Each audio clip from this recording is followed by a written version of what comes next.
बिछा लग्न और बिछा राशि बुध जहाँकि आपणकर जून 29 तारिख रे आपणकर वक्र गति आरंभ करेंगे ताहा 25 दिन पे जुलाई 23 जाके चलो और शनिंकर वक्र गति जुलाई 26 रु स्टार्ट हम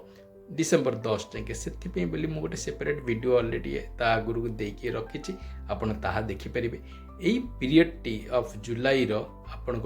टू इन रेट्रोग्रेशन कि आपण कहींपर आर प्रभाव जो वक्र गतिर दुई जनकर रहिबो कारण आपनकर शनिंकर बिकज कि आपनकर एक बड़ प्लानेट तो से बोली तांकर प्रभाव टिके आगुरु आरंभ हम मन लेवल यार बेसी इंपैक्ट रहिबो देखंतु आपनक पाई बोली तो बिछा लग्न बिछा राशि बोली एक बुध नुहति कि शनि रुहति दुई जणकर एतटा माने मंगल सहित भल संपर्क न थाए तो यार आपणकर नवम भाव उपर हवाई जाऊँगी भाग्यर भाव मु कहबी आपण बोली जदि बा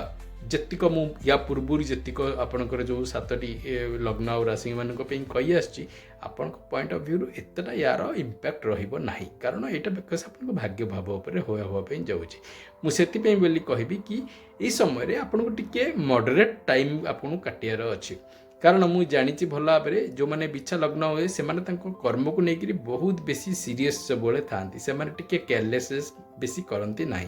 से बोली मुझे कहबी आपणकर करुथिबार जो आपणकर प्रयत्न आगुरी जमी कर सेमिति भाव में करेंगे मुझे जानी आप समय टी काटिपारे सेमिति भी आपणकर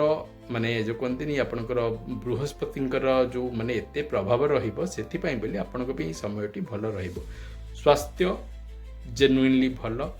एडुकेशन यही समय रे मु कहबी जदि किसी फलाफल आसबार अच्छी ताहले बेटर भल हम आप चाहिए भी यही समय किसी दे पारे यार एतटा फलाफल रे किसी खराब हम नहीं किसी एग्जाम्स देवाई चाहिए दे पारे ऑनलाइन एग्जाम्स भी अच्छी ता भी दे पारे आपण बोली से किसी प्रॉब्लम्स हबार ना किसी वीजा हेरिकार किसी एक्सटेंशन जदि हेरिका आसबार थिला ता भी टाइमली आसो एतटा किसी तार इंपैक्ट देखिबार ना केवल आपणकर बाणी आपण को बाणी रे आपण को टिके तार माने जो कहते मार्जना रखिक ये करिया पड़ो कारण आप बाणी बोली बाणी दूषित हो पारे यही समयटी जो कटिज आपंकर शनिंकर वक्र गति से समय आपन कही कथाटी लोकों कान से भी बाजिब से कह केवल बाणी हूँ गोटे जिनस